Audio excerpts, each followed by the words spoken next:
Welcome to doctor NYR YouTube channel. आज का जो टॉपिक है वो है organs of the immune system. जो हमारा इम्यून सिस्टम जो होता है उसमें डिफरेंट ऑर्गन्स होते हैं, वो डिफरेंट जगह पे होते हैं, तो उनके बारे में हम आज डिस्कस करेंगे। Please take a screenshot.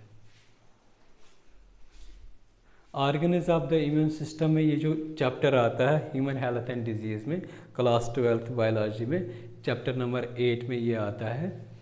तो इसको हम अकॉर्डिंगली हम पढ़ेंगे, NCERT के हिसाब से पॉइंट टू पॉइंट पढ़ेंगे।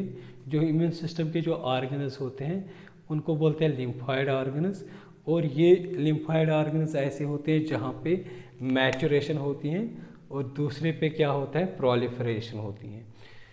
प्रोलिफरेशन किसकी होती है, लिम्फोसाइट्स की हो, मतलब जो WBCs जो होते हैं उस मतलब उनको बोलते हैं लिम्फोसाइट्स भी। यहाँ पे जो मतलब हम पढ़ेंगे जिनकी मैचुरेशन और प्रोलिफरेशन हो जाएगी वो पढ़ेंगे हम B and T सेल्स की। तो लिम्फॉइड ऑर्गन्स जो होते हैं, दो तरह के लिम्फॉइड ऑर्गन्स होते हैं हमारी बॉडी में। एक होता है प्राइमरी, दूसरा होता है सेकेंडरी। जो प्राइमरी होते हैं यहाँ पे क्या होते हैं, जो लिम्फोसाइट्स होते हैं T and B लिम्फोसाइट्स जो होते हैं यहाँ पे उनकी मैचुरेशन होती है या ऑरिजिनेट हो जाती हैं।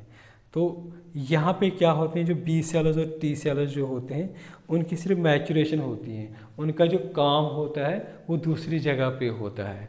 तो वो कहाँ पे होता है, सेकेंडरी जो लिम्फॉइड ऑर्गन्स होता है वहाँ पे। तो इनका काम क्या होता है, जो B सेल्स जो होते हैं वो एंटीबॉडीज़ रिलीज़ कर देते हैं ताकि जो एंटीजेनस हैं उनको न्यूट्रलाइज करेंगे, किल करेंगे। और B सेल्स को एक्टिवेट करने में T लिम्फोसाइट्स जो होते हैं वो काम करते हैं। तो ये जो होता है प्राइमरी लिम्फॉइड ऑर्गन्स में नहीं होता है, वो होता है सेकेंडरी जो लिम्फॉइड ऑर्गन्स होता है वहाँ पे। अब प्राइमरी जो होते हैं, प्राइमरी लिम्फॉइड ऑर्गन्स से जो T lymphocytes and B lymphocytes कैसे पहुँचते हैं, with the help of blood. तो सेकेंडरी लिम्फॉइड ऑर्गन्स क्या होते हैं, यहाँ पे क्या होता है, जो एंटीजन का इंटरेक्ट होता है B सेल्स और T सेल्स का, वो यहाँ पे काम होता है। तो यहाँ पे प्रोलिफरेट होते हैं और यहाँ पे क्या होते हैं, यहीं पे मतलब सेल जो होते हैं वो इफेक्टिव बनते हैं या उनको बोलते हैं इफेक्टर सेल्स बनते हैं। मतलब उनका जो काम होता है वो सेकेंडरी ऑर्गन्स में होते हैं। अगर हम देखेंगे प्राइमरी लिम्फॉइड ऑर्गन्स में कौन कौन से आते हैं, एक आता है बोन मैरो, दूसरा होता है थाइमस। और इसमें अगर हम एग्जाम्पल देखेंगे, एक होता है स्प्लीन, दूसरा लिम्फॉइड नोड्स, तीसरा होता है माल्ट, माल्ट का फुल फॉर्म होता है mucosa associated lymphoid tissues.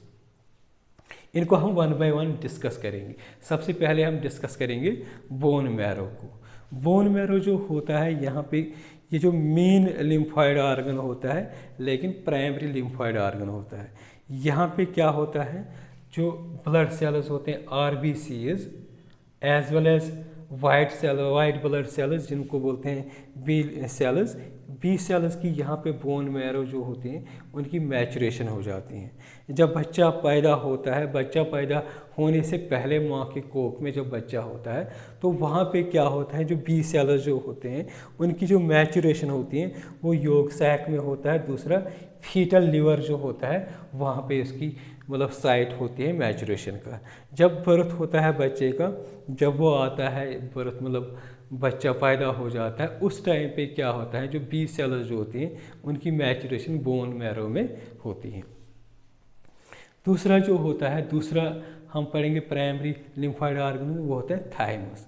Thymus क्या होता है, T lymphocytes, T means thymus gland एक होता है जो हार्ट के ऊपर होता है, तो उसी से वो T इसका आता है, T लिम्फोसाइट्स यहाँ पे जो होता है थाइमस में मैच्योर हो जाते हैं। लेकिन क्या होता है, ये जो बोन मैरो होती है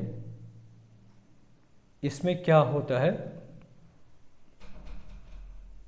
मतलब यहाँ पे एक सेल होते हैं जिसको बोलते हैं प्रोजेनिटर सेल, या इसको बोलते हैं T प्रिकर्सर सेल। ये क्या होती है, ये जो T प्रिकर्सर सेल जो बोन मैरो में होती हैं, बोन मैरो हो गया ये, तो ये क्या करता है, ये T प्रिकर्सर क्या होता है, ये माइग्रेट हो जाती है कहाँ पे, थाइमस में। ये जो थाइमस ग्लैंड जो होता है यहाँ पे ये माइग्रेट हो जाती हैं। फिर यहाँ पे जो होता है टी प्रिकर्सर जो होता है वो फॉर्म करते हैं टी लिम्फोसाइट, मतलब वही टी प्रिकर्सर जो होते हैं बोन मैरो में, उसी की मैचुरेशन फिर टी मतलब थाइमस में हो जाती है। ये थाइमस जो होता है अगर हम देखेंगे बाइलोबल, मतलब 2 लोब्स इसमें प्रेजेंट होते हैं। ये कहाँ पे हमारी बॉडी में होता है, ये हार्ट में, हार्ट जो होता है हार्ट की अब ये प्रेजेंट होता है। जब मतलब बच्चा पैदा होता है उस टाइम पे क्या होता है, ये जो थाइमस ग्लैंड जो होता है ये बहुत बड़ा होता है। जब आहिस्ता आहिस्ता एज हो जाती है बच्चे की, इसका साइज़ जो होता है कम हो जाता है, लेकिन प्यूबर्टी में इसका साइज़ बहुत कम होता है। इसका वजह ये होता है जो टी लिम्फोसाइट्स जो होते हैं, टी लिम्फोसाइट्स क्या होते हैं, जैसे ही बच्चा पैदा होता है उस टाइम पे जो टी लिम्फोसाइट की जो है ना सर्कुलेशन बहुत ज़्यादा होती है। उस सर्कुलेशन की वजह से क्या होता है, जो थाइमस ग्लैंड जो होता है बर्थ पे ज़्यादा उसका साइज़ होता है। नेक्स्ट जो ऑर्गन आता है इसका लिम्फॉइड ऑर्गन का, वो होता है स्प्लीन होता है। ये सेकेंडरी लिम्फॉइड ऑर्गन होता है, ये लार्जेस्ट सेकेंडरी लिम्फॉइड ऑर्गन होता है हमारी बॉडी में। ये बिल्कुल बीन शेप्ड स्ट्रक्चर होता है।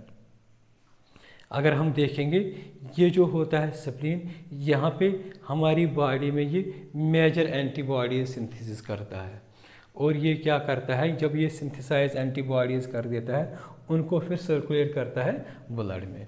इसमें कौन कौन से लिम्फोसाइट्स प्रेजेंट होते हैं, एक होता है बी लिम्फोसाइट्स, दूसरा जो होता है टी लिम्फोसाइट्स। कभी कभी एक और सेल भी होते हैं जिसका नाम होता है फैगोसाइट्स। तो अगर कभी ब्लड में माइक्रोब्स आएगा, जो ब्लड होता है हमारा मतलब जो खून जो होता है, इसमें कभी ऐसा माइक्रोब आएगा तो वहाँ पे क्या करता है, जो स्प्लीन जो होता है उस ब्लड को फिल्टर करके, उस माइक्रोब को मतलब किल करके उस ब्लड को फिल्टर कर देता है। नेक्स्ट जो होता है लिम्फाइड लिम्फ नोड्स, मतलब ये सेकेंडरी लिम्फाइड ऑर्गन होता है। तो ये जो होता है लिम्फ नोड्स, ये स्मॉल सॉलिड स्ट्रक्चर्स होते हैं हमारी बॉडी में, हर जगह पे लगभग ऑलमोस्ट ही प्रेजेंट होते हैं, मतलब नीचे लिम्ब्स में भी अपर बॉडी में भी। तो ये क्या होता है, इसमें क्या होते हैं, कौन कौन से लिम्फोसाइट्स होते हैं, इसमें लिम्फोसाइट्स होते हैं, मैक्रोफेजेस होते हैं और डेंड्राइटिक सेल्स होते हैं। तो यहाँ पे जो होते हैं, जब इसका लिम्फॉइड जो होते हैं, लिम्फ नोड्स जो होते हैं, जब इनको अटैक आता है एंटीजन का, मतलब जब कोई पैथोजन आता है, ये जो लिम्फ नोड्स जो होते हैं ये क्या होते हैं, ये एनलार्ज हो जाते हैं, ये मतलब फूल जाते हैं उस एंटीजन की रिएक्शन की वजह से। तो इसमें क्या होते हैं, ये जो इसके बाद जो लिम्फ नोड्स के बाद जो लिम्फॉइड ऑर्गन का आता है वो आता है मॉल्ट। मॉल्ट का मतलब होता है mucosa associated lymphoid, mucosa associated lymphoid tissue. तो इसमें ये जो अगर हम देखेंगे, ये जो ऐसे होते हैं ना मॉल्ट, ये कहाँ कहाँ पे प्रेजेंट होता है, रेस्पिरेटरी, डाइजेस्टिव या यूरोजेनिटल ट्रैक्ट, इन तीनों को कलेक्टिवली क्या बोलते हैं, इनकी जो लाइनिंग होती है म्यूकोसा लाइनिंग जो होते हैं उनको कलेक्टिवली क्या बोलते हैं, मॉल्ट। तो यहाँ पे ये जो होता है मॉल्ट, यहाँ पे ये जो ऑर्गन्स जो होते हैं यहाँ पे प्रेजेंट होता है। तो ये क्या काम करते हैं, कलेक्टिवली इनको बोलते हैं मॉल्ट। तो अगर हम देखेंगे लिम्फॉइड ऑर्गन्स, चार्ट में मैंने लिखा है एलो, लिम्फॉइड ऑर्गन्स का 50% ये कॉन्स्टिट्यूट करते हैं।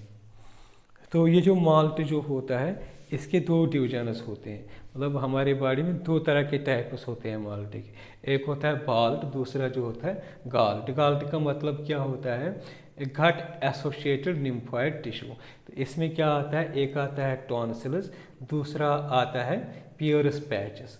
टॉन्सिल्स हमारे यहाँ पे प्रेजेंट होते हैं, जो पियर्स पैचेस होते हैं जो स्मॉल इंटेस्टाइन जो होते हैं वहाँ पे प्रेजेंट होते हैं। तो इसमें ब्रोंकाइल जो होता है, ये बाल्ट का मतलब क्या होता है, bronchial associated lymphoid tissues. Next videos में हम क्या पढ़ेंगे, जो इम्यूनोडेफिशिएंसी डिजीज़ जो होती है उनके बारे में हम डिस्कस करेंगे। अगर आप लोगों को हमारा ये वीडियो अच्छा लगा होगा, प्लीज़ इस चैनल को सब्सक्राइब कर दीजिएगा, वीडियो को लाइक एंड शेयर कर दीजिएगा। Thank you.